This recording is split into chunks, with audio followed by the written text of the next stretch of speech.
sou o sonho dos meus pais, que era um sonho dos avós, que era um sonho dos meus ancestrais. Vitória é o sonho dos olhares que nos aguardam nos lares, crendo que na volta somos mais. O lar é nesse abraço, a casa é um detalhe, onde plantamos paz. Olá, meninos e meninas do Coletivo da Cidade. Para quem não me conhece ainda, eu sou o Adriano. Eu tive com vocês na aula passada, no nosso último encontro. Quem não esteve presente, eu falei sobre arte, as origens da arte e arte antiga. E na nossa conversa anterior, surgiu o interesse de conversar sobre Egito Antigo. Então, hoje a gente vai conversar sobre isso. Eu vou trazer para vocês a arte do Egito Antigo e a importância dessa arte na civilização, na arte que a gente conhece hoje. Então, vamos lá. Enquanto eu vou falando, eu vou apresentando algumas imagens para vocês verem a importância da cultura egípcia no mundo, em como isso influencia a arte, em como isso influencia a estética. Então, aqui tem o exemplo, o clipe do Michael Jackson. Se vocês não conhecem, seus pais com certeza conhecem. Ele fez um clipe com o Ed Murphy, que é um ator americano, e com a Iman, essa modelo. E foi um clipe que queria retratar o povo egípcio como ele provavelmente era, né? Porque o Egito é um país que fica no continente africano. E muitas vezes na história assim, do cinema, da arte, o Egito, as pessoas egípcias são retratadas como pessoas brancas. Isso não era o caso, então ele quis trazer para esse clipe essa referência e voltar às reais origens do povo egípcio, né? A real condição, a cor da pele dessas pessoas. Então, para começar, a gente vai ver três principais expressões artísticas que marcaram esse período: a escultura, a pintura e a arquitetura. Aqui eu estou mostrando para vocês a imagem de dois faraós. São esculturas feitas em homenagem a dois faraós importantes do Egito. Os faraós eram reis que governaram o Egito por mais de 3.000 anos. Então os faraós são esses governantes, esses reis, que têm um forte apelo popular. Eles são muito amados pelo povo, mas também são muito temidos, são muito respeitados. E isso é porque, vocês acham que é só porque eles são governantes? Poderia ser, mas talvez nenhum governante tenha tanto amor do seu povo só por ser governante. E isso fica claro no Egito, nesse período, porque os faraós eram considerados deuses. Eles acreditavam que o tempo era contínuo e que a gente aqui na Terra só tinha um tempinho. E quando a gente morria, a nossa alma continuava vivendo pela eternidade, por toda a eternidade no mundo dos mortos. Então, quando os faraós morriam, existia esse movimento para garantir que eles iam levar para lá, pro lado de lá, as coisas boas que eles tinham aqui. Quando a gente fala de Egito, acho que uma das primeiras coisas que vem à cabeça, talvez para a maioria das pessoas, são as pirâmides. Então, qual era a finalidade da pirâmide para o faraó? Aqui, apesar da pirâmide ser maciça, ou seja, não é oca, dentro tinha, aqui atrás, estou usando essa pirâmide aqui como referência. Aqui no fundo, no centro da pirâmide geralmente, tinha lá o túmulo, onde o faraó era sepultado, o corpo dele ficava lá, depois que morria. Esse túmulo geralmente ficava no centro da pirâmide, sempre aqui, no centro. E aí lá tinha uma câmara que chama de câmara funerária. Então, por que a pirâmide tem esse formato? Porque eles acreditavam que a pirâmide ajudava o rei, o faraó, a subir. Então aqui, ó, ela elevava o faraó, ajudava ele aí tinha essa coisa do centro, né? Todas as linhas, todas as setas, as arestas levavam para um lugar só, que era o céu. Então ajudava a alma a se elevar, a subir. Múmia, a mumificação é um processo de conservação, um processo químico de conservação do corpo.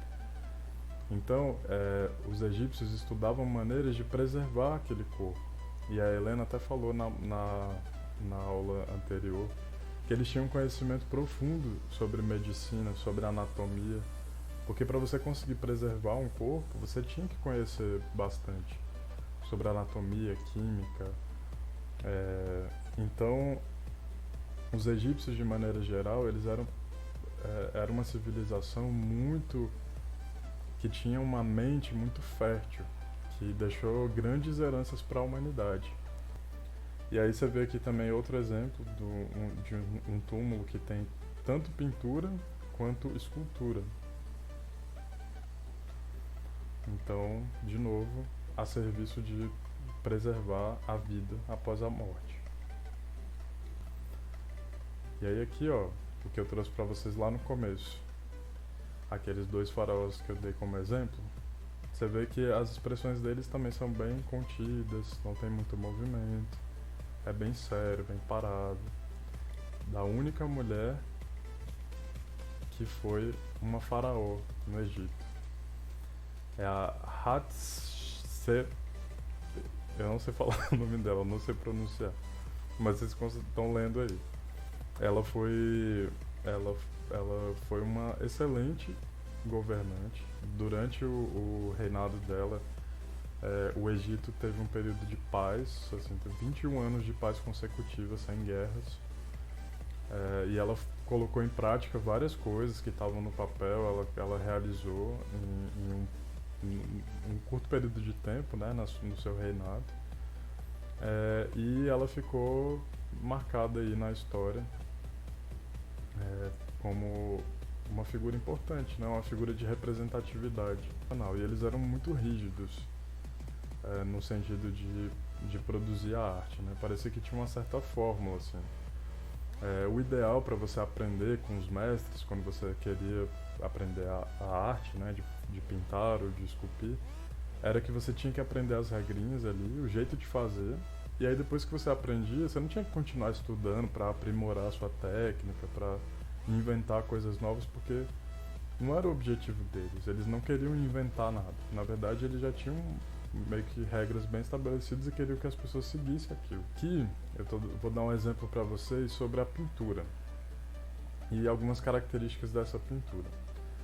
Se vocês nunca viram alguma pintura egípcia, isso que vocês estão vendo agora, essa posição do corpo, é uma coisa muito, muito comum, muito presente, uma marca registrada desse período no Egito. Eles queriam os aspectos mais essenciais da figura que eles iam retratar. O que isso significa? Que eles queriam que não escapasse nenhum detalhe. Então eles não podiam, por exemplo, representar uma pessoa de lado, porque aí ia esconder um braço, esconder uma perna. Não podiam apresentá-la totalmente de lado. Então eles foram pegando o corpo e foram pensando de qual é a posição do corpo que melhor funciona para descrever esse corpo numa ilustração. Então, se eles fossem desenhar os pés de frente, só ia aparecer os dedinhos. Então eles falaram, vamos desenhar o pé de lado. Vamos desenhar a perna de lado. Então essa parte de baixo do corpo eles desenhavam de lado e em movimento para mostrar as 2 pernas. O tronco, vocês podem ver que já não está de lado. O tronco está de frente. Os braços estão de frente.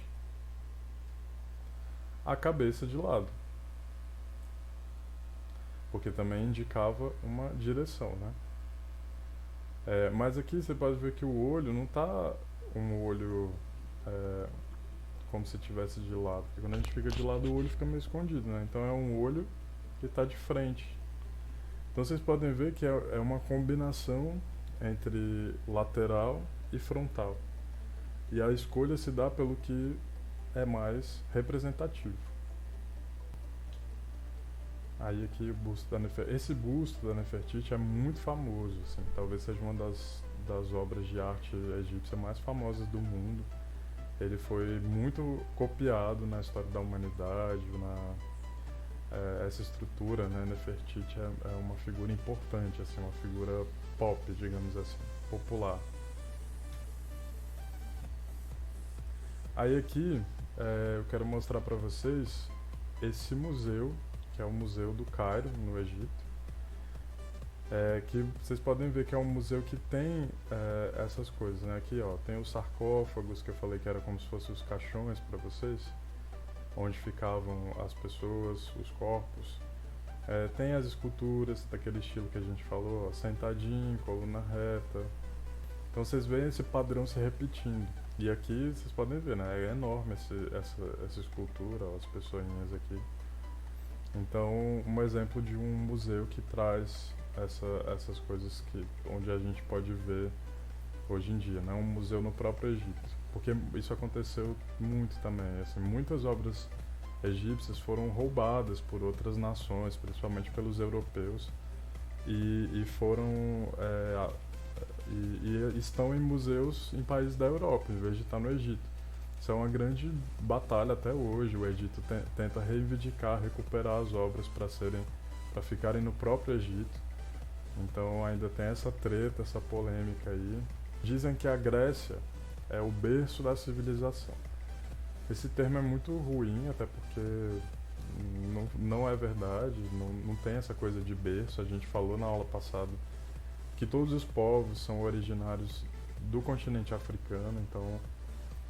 só que por que gostam de dizer isso, né? Porque os gregos, eles popularizaram questões assim de filosofia, medicina, arquitetura, arte de maneira geral. Então, assim, os gregos, na Grécia Antiga, a herança da Grécia Antiga ficou muito popular e pautou várias questões, várias coisas têm referência nesse período da Grécia. Só que os gregos foram extremamente influenciados pelos egípcios. Igual eu falei com vocês, quem inventou coluna foi os egípcios. Os egípcios tinham conhecimento absurdo sobre medicina. Os egípcios tinham uma questão com uma vaidade também, com o embelezamento, com os cosméticos, com uma preocupação com os cabelos. Eram assim... Então, assim, os egípcios têm várias influências para a história da humanidade. E aí no fim, as pessoas absorveram muito do Egito e o Egito foi saqueado, foi roubado, foi invadido. Então, existe essa questão de grandes impérios que roubaram, né? Coisas que não te pertencem e absorveram para si, que a gente pode dizer que é a apropriação cultural. Então, assim, é uma questão que fica aí para vocês refletirem também sobre isso. É isso, pessoal. Eu espero que tenha sido legal, que tenha ficado claro para vocês. Se vocês tiverem alguma dúvida, pode me mandar depois no grupo, que eu falo no próximo encontro. Mas espero que vocês tenham curtido e hoje a gente fica por aqui.